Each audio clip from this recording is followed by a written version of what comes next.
ہم سب بہت جلدی کسی واقعے پر خوش قسمتی بدقسمتی کا لیبل لگا دیتے ہیں، حالانکہ یہ سب تصویر کے چھوٹے چھوٹے ٹکڑے ہوتے ہیں۔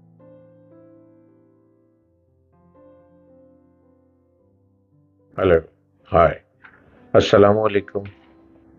میری یہ گلاں یاد کرو گی، پھر میں تھانوں یاد آواں گا، پھر بار بار سنو گے، شاید میں تھانوں یاد رواں۔ میرے چینل کو سبسکرائب کیجئے، ڈاکٹر جلیل اسلم آفیشیل، اور میری باتیں سنتے چلے جائیے، اور جہاں جہاں جو بات آپ کے مطلب کی ہو اس کو اپنے اوپر لاگو کر کے اپنی زندگی کو اور خوبصورت بناتے چلے جائیے۔ کہتے ہیں کسی گاؤں میں ایک بوڑھا اپنے نوجوان بیٹے کے ساتھ رہتا تھا۔ پرانا سا ایک مکان تھا، ایک کمرے میں باپ بیٹا رہتے، دوسرے کمرے کو استبل بنایا ہوا تھا، استبل، وہاں ان کا گھوڑا رہتا۔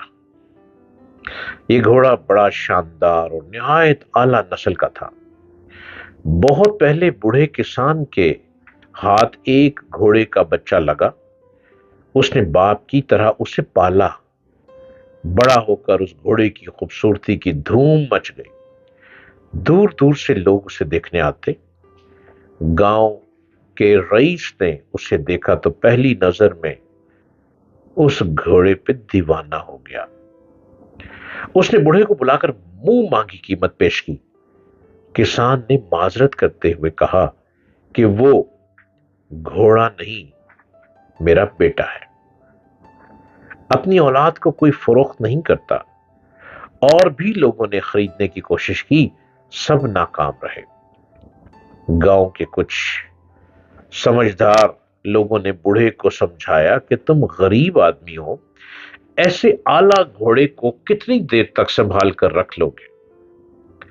اچھی قیمت مل رہی ہے، بیچ ڈالو، کہیں ایسا نہ ہو کہ کوئی یہ گھوڑا چرا کر لے جائے۔ ایسے ہر مشورے کے جواب میں وہ بابا جی مسکرا دیتے اور بس بات ختم ہو جاتی۔ ایک دن بوڑھا کسان اور اس کا بیٹا حسب معمول صبح اٹھے تو دیکھا کہ ساتھ والے کمرے کا دروازہ کھلا اور گھوڑا غائب۔ پریشان ہو کر آس پاس دیکھا مگر کوئی سراغ نہ ملا۔ بستی والوں کو پتہ چلا تو وہ افسوس کرنے آئے۔ جن لوگوں نے گھوڑا بیچنے کا مشورہ دیا تھا انہوں نے فٹ سے تانا دیا کہ تمہیں سمجھایا تو تھا کہ گھوڑا بیچ دو، اس وقت نہیں مانے، اب تمہاری بدقسمتی کے بغیر کچھ لیے گھوڑا گنوا بیٹھے۔ کسان یہ سب باتیں سنتا رہا، پھر بڑے اطمینان سے بولا، بھائیو، تمہاری بڑی مہربانی کہ میرے پاس آئے، اپنی ہمدردی کا اظہار کیا، مگر مجھے یہ بات سمجھ نہیں آئی کہ اس میں بدقسمتی کہاں سے آ گئی۔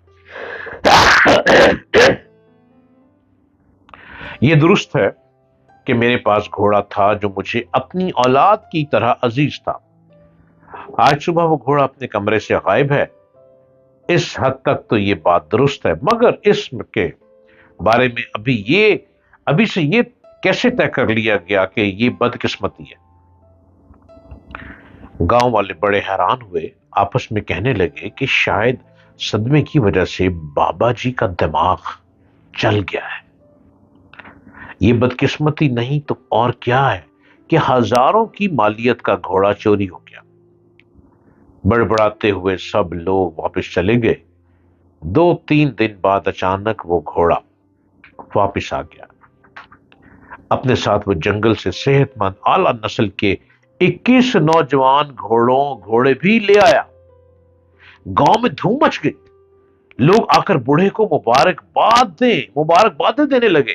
انہوں نے اعتراف کیا کہ ہم نے اس روز غلط بات کی تھی، گھوڑے کا چلا جانا بدقسمتی نہیں تھی، اصل میں تو تمہاری خوش قسمتی تھی، آج پورے 21 گھوڑے تمہارے گھر آ گئے۔ کسان نے حیرت سے یہ سب تبصرے سنے اور پھر کہا، بھائیو، مجھے ایک بار پھر تمہاری باتوں کی سمجھ نہیں آئی۔ میرا گھوڑا واپس آ گیا، یہ درست ہے کہ وہ 21 گھوڑے لے آیا ہے، مگر اس میں خوش قسمتی کی کیا بات ہے؟